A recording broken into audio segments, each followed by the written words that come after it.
কিন্তু ওকে যে কলমে পশ্চিমবাংলায় নিয়ে এসেছে তাকে ভোট দেবো কেন আমি? তাহলে কি গো, আমাদের অদা করতে হবে কি যে 2026 সালে বিজেপি তৃণমূলকে হারাতে হবে। আমি আপনাদের একটা কথা বলি, যতদিন পশ্চিমবাংলায় তৃণমূল ছিল না বিজেপির নামগন্ধ খুঁজে পাওয়া যেত।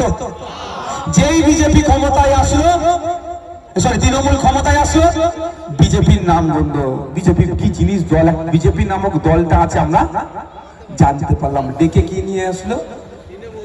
ফ্রন্টে নিয়ে এসে লড়াই করবো। আব্বাস সিদ্দিকী বলেনি বিজেপিকে ফ্রন্টে নিয়ে এসে লড়াই করবে, এটা বলেছিল শওকত মোল্লার নেতা নেত্রী। এই জবাবটা আমাদেরকে দিতে হবে।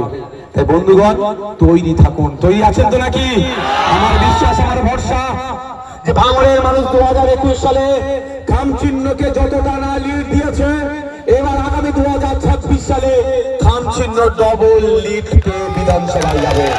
কারণ 2021 সালে চারিদিকে মিথ্যা আওয়াজ, মিথ্যা প্রপাগান্ডা চালানো হয়েছিল।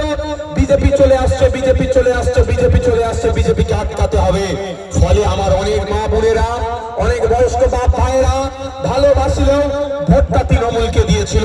এই 4 বছরে তারা বুঝে গিয়েছে তৃণমূল বিজেপি আলাদা নয়, এরা দিনের শেষে বিজেপি। তাই সুতরাং 2026 সাল আসছে, 26,151টি লিড শুধু থাকবে না। আমার ভরসা আপনাদের প্রতি, কারণ আপনারা বাজে ভাবে আমাকে ভালোবেসে স্নেহ দিয়ে ভরসা করে আস্থার সাথে আছেন। আপনাদের ভরসা, ভালোবাসা, আস্থা আমি ভেঙেছি ভাই, ভেঙেছি আমি, ভাঙিনি। তো আমার ভরসা, বিশ্বাস আগামী 2026 সালে নির্বাচনে খাম চিহ্ন ডবল মার্জিন নিয়ে বিধানসভায় যাবে।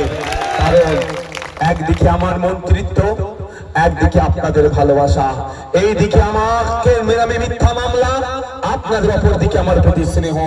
একদিকে আমাকে টাকার লোভ, অপরদিকে আপনাদের স্নেহ, আমাকে আপনাদের আস্থা।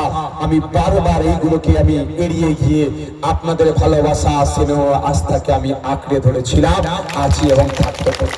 আমি বারবার আপনাদের কাছে পরাজিত হতে আমি প্রস্তুত আছি, কিন্তু ওদের কাছে আমি গিয়ে অন্যায়ভাবে জিততে আমি একবার রাজি নয়, রাজি নয়, রাজি নয়। বন্ধুগণ।